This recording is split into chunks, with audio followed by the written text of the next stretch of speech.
नमस्कार, capital TV में आपका स्वागत है। दिल्ली के चीफ मिनिस्टर अरविंद केजरीवाल ने एक कहानी असेंबली के अंदर सुनाई, लेकिन वो अपनी कहानी बताना भूल गए और ये देश के लिए और दिल्ली की जनता को ये जानना जरूरी है कि केजरीवाल की कहानी क्या है। उसने बिना नाम लिए हुए सारी बातें बताई। हम सच्चाई के आधार पे सच्ची कहानी बताएंगे कि कहां से कहां तक अरविंद केजरीवाल पहुंचा, या यूं कहें कि कहां से कहां अरविंद केजरीवाल गर्त में गिर गया। उसकी पूरी कहानी क्या है और उसकी कहानी बताने के लिए उससे बेहतर कौन व्यक्ति हो सकता है जो शुरुआती दिनों से उनके साथ थे, लेकिन जैसा कि केजरीवाल की चरित्र का हिस्सा है कि ये दोस्तों को दुश्मन बनाने में नंबर 1 व्यक्ति है। तो आज हमारे साथ दिल्ली के बीजेपी के बड़े तेज तर्रार नेता कपिल मिश्रा जी हैं। आपका बहुत बहुत स्वागत है। बहुत बहुत आभार मनीष जी। आप तो दोस्त थे शुरुआती दिनों से। ये बताइए कि ये इसकी शुरुआती राजनीतिक इच्छा कब से प्रबल हुई? सबसे पहले तो मनीष जी मैं ये कहना चाहता हूं, जहां से आपने बात शुरू की, कल विधानसभा में जो हुआ, मुझे लगता है कि देश की विधानसभाओं की इतिहास में इससे काला दिन नहीं हो सकता। आप विधानसभा के प्लेटफॉर्म का इस्तेमाल गाली गलौज करने के लिए, कल्पनातीत बातें करने के लिए, ये कहानियां सुनाने के लिए विधानसभा लगाई गई थी। एक दिन के विधानसभा के सत्र में कितना करोड़ रुपए खर्च होता है, और ये केजरीवाल की कहानी के लिए विधानसभा अध्यक्ष ने ये सत्र बुला लिया। और यही विधानसभा अध्यक्ष एक दिन पहले सुबह सीबीआई के मुख्यालय के सामने बैठ के ताली बजा रहा था।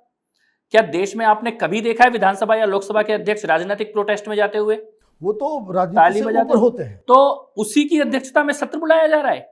वो तो स्वयं एक पक्ष हो गया, एक पार्टी हो गया, फिर वो उसकी अध्यक्षता में सत्र बुलाया कैसे जा सकता था? उस सत्र में गाली गलौज की अनुमति कैसे दे दी गई?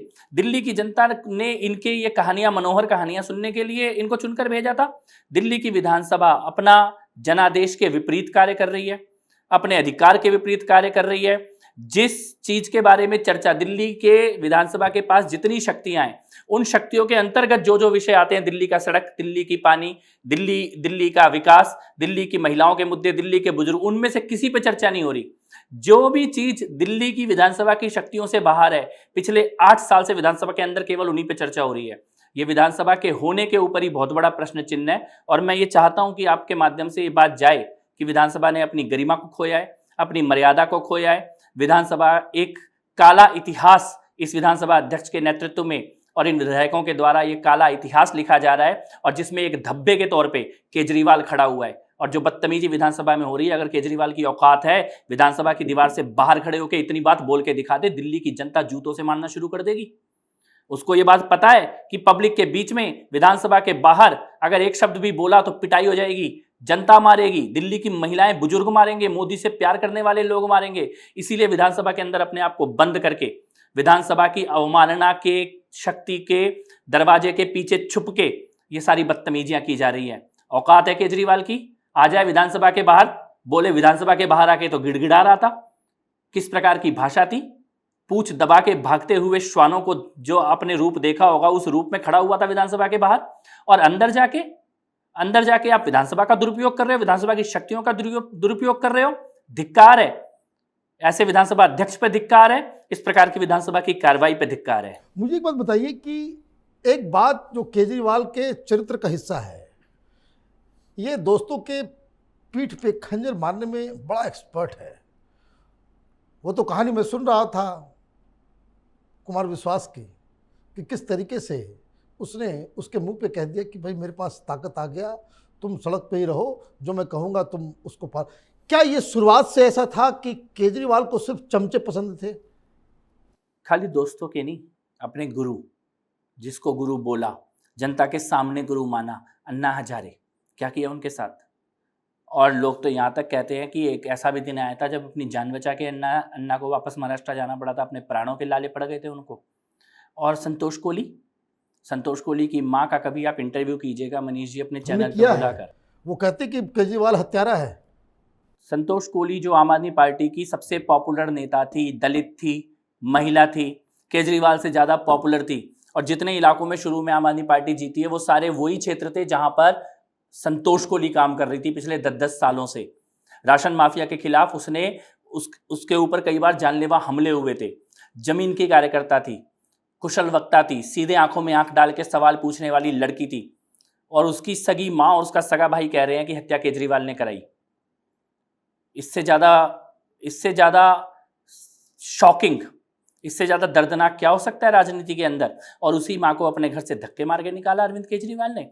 आज ये बड़ी बड़ी बातें बोल रहे हैं तो दोस्तों, कुमार विश्वास हो, किरण बेदी हो, अन्ना हजारे हो, योगेंद्र यादव हो, पर मैं कहता हूं आप इनकमिंग देख लीजिए आम आदमी पार्टी की और आउटगोइंग देख लीजिए। जा कौन रहा है और आ कौन रहा है, आपको उस पार्टी की असलियत पता लग जाएगी। दलाल आ रहे हैं, शराब के दलाल आ रहे हैं, माफिया आ रहे हैं, ऐसे ऐसे लोग आ रहे हैं जो खुलेआम बोल रहे हैं कि हमने इतने करोड़ में टिकट खरीदी, उतने करोड़ में, और जा कौन रहा है।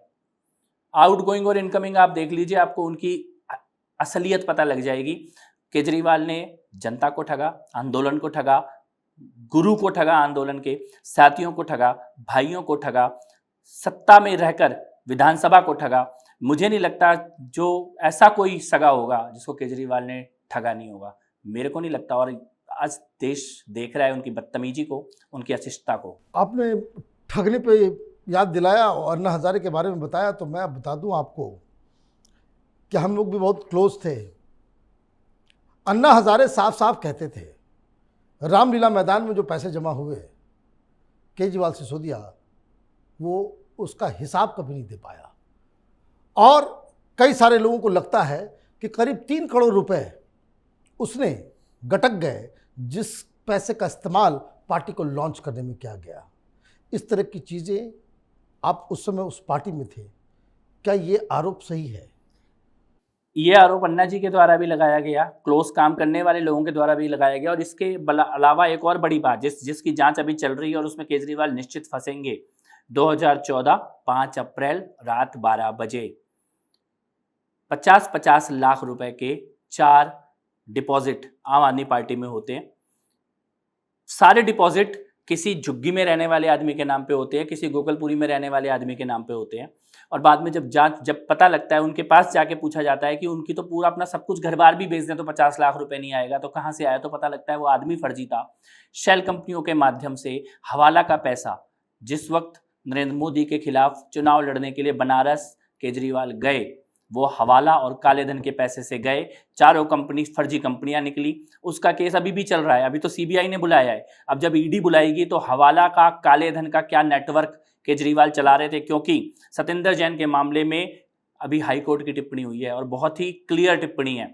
हाईकोर्ट ने यह बोला है कि सतिंदर जैन न केवल हवाला का पैसे का इस्तेमाल कर रहा था, बल्कि हवाला के पैसे को लाने ले जाने का भी मुख्य धंधा सतिंदर जैन के द्वारा हो रहा था। ये मैं नहीं बोल रहा, ये हाईकोर्ट बोल रहा है। हवाला का ऑपरेटर था सतिंदर जैन, ये कोर्ट की टिप्पणी है। और अभी तो सतिंदर जैन का निकल के आया, इस पूरे माफिया का सरदार कौन था काले धन और हवाले का, वो अभी खुल के आएगा जब ईडी बुलाएगी अरविंद केजरीवाल को। क्या लगता है कि ये सब कुछ केजरीवाल के इशारे पे ही सारा कुछ हो रहा है? ये सारा घोटाला, जो सारी चीजें, ऐसा तो नहीं कि भाई नीचे वाले लोग कर रहे हैं, ऊपर वाले को मालूम नहीं? ये तो ऐसी बात हो गई कि गब्बर सिंह बोले कि भैया मैंने तो कोई पाप किया नहीं, ये तो कालिया और सांबा जाते थे और गांव वालों को मार के आ जाते थे, मैं तो कुछ नहीं करता था। ये तो उसी प्रकार की बात हो गई कि मनीष ने किया होगा, सतिंदर ने किया होगा, लेकिन मैंने कुछ नहीं किया।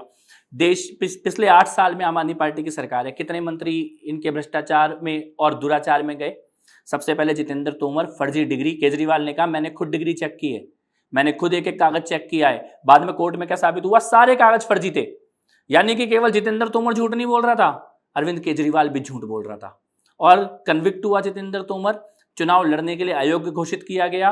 और यहां तक कि कोर्ट ने यह कह दिया कि अपने नाम के पीछे पूर्व विधायक भी नहीं लिखोगे, क्योंकि फर्जी डिग्री दिखा के तुमने चुनाव लड़ाए। इसके बाद आपका सोमनाथ भारती कन्विक्टेड। इसके बाद जो अभी राजेंद्र, इनका हिंदू देवी देवताओं को गाली देते हुए जिसको बाद में मंत्री पद से हटाया गया, वो भी इनका मंत्री था। संदीप कुमार, दुराचार में जो वीडियो उसकी देश के सामने आई, बाद में मंत्री पद से हटाया गया। शायद देश के इतिहास में किसी राजनेता की इस प्रकार की वीडियो नहीं आई होगी, उसको हटाया गया। इन सब लोगों को केजरीवाल ने चुन चुन के रखा था ना। सतिंदर जैन आज 1 साल हो गया जेल से बाहर नहीं है, और केजरीवाल इसको भारत रत्न देने की बात कर रहा था ईमानदारी का, और कोर्ट बोल रहा है कि हवाला का ऑपरेटर है सत्येंद्र जैन। मनीष सिसोदिया केजरीवाल ईमानदारी के सर्टिफिकेट दे रहा था कि सिसोदिया से ज्यादा ईमानदार कोई नहीं हो सकता, किसी भी कोर्ट से जमानत नहीं मिल रही है। और हाई कोर्ट ने बोला है कि 100 करोड़ रुपए की रिश्वत लेने के एविडेंस दिखाई दे रहे हैं, सिसोदिया को जमानत नहीं दी जा सकती। दिल्ली हाई कोर्ट बोल रहा है 100 करोड़ रुपए की रिश्वत। तो क्या आपको लगता है इसमें केजरीवाल शामिल नहीं? मनीष सिसोदिया चोरी करेगा, सत्येंद्र जैन चोरी करेगा, विजय नायर चोरी करेगा, और केजरीवाल को पता नहीं होगा? ये और विजय नायर नाम का जो शख्स है, ये आम आदमी पार्टी में उसकी क्या हैसियत थी? केजरीवाल से नीचे और सिसोदिया से ऊपर, सिसोदिया से भी ऊपर है वो। निश्चित।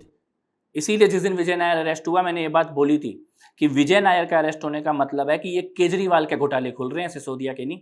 विजय नायर तो मनीष सिसोदिया का फोन भी नहीं उठाएगा बिना केजरीवाल के बोले। इस स्थिति में विजय नायर था।